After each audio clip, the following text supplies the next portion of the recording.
Attorney General, to the United States Attorney, specifically here in D.C. And we will always assess each piece of intelligence and base it on the credibility that it was received and give it the due weight that it has. But as the U.S. Attorney has stated, and as President Trump's task force for Washington, D.C. has shown, we have reduced crime in this city by historic levels, and we will continue to do so. We will continue to safeguard the men and women that call Washington, D.C. their home. All right, just a couple more. Acting Attorney General, in paragraph 14 of the complaint today, it says that the suspect fell, and you said that he was tackled. I just want to see if we can try to make sure we understand. Well, I think that both can be true. Okay. And I would rely on the complaint because that was sworn to by an agent and not by the words out of the acting attorney general, who most certainly was not there. But I think both can be true. All right. The U.S. attorney yesterday also mentioned that one of the charges possibly would be for assault on an officer, and I noticed today it's a different charge. Is this because you've determined that what he shot didn't actually strike the officer?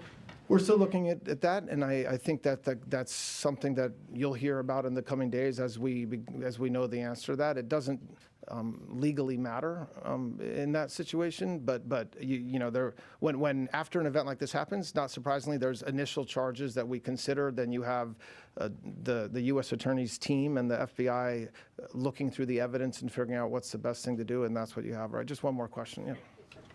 I have two quick questions. One, All right, two I questions. just wanted to clarify, you said the one officer fired their weapon 5 times. Was that the only officer who discharged a firearm?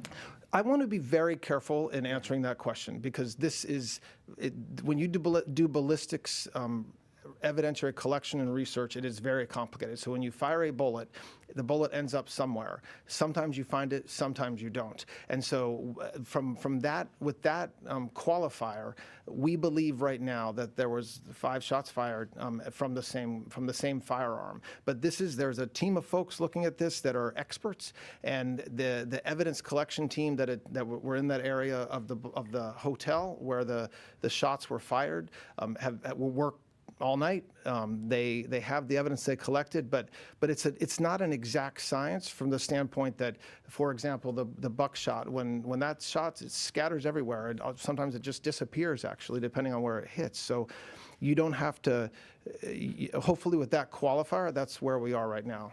Question about the timeline, sir. Hold on. I just wanted to ask what law enforcement has learned about why he was targeting President Trump. Do you guys believe he was upset about a certain policy or a decision by the president? The complaint lays out what I think is described as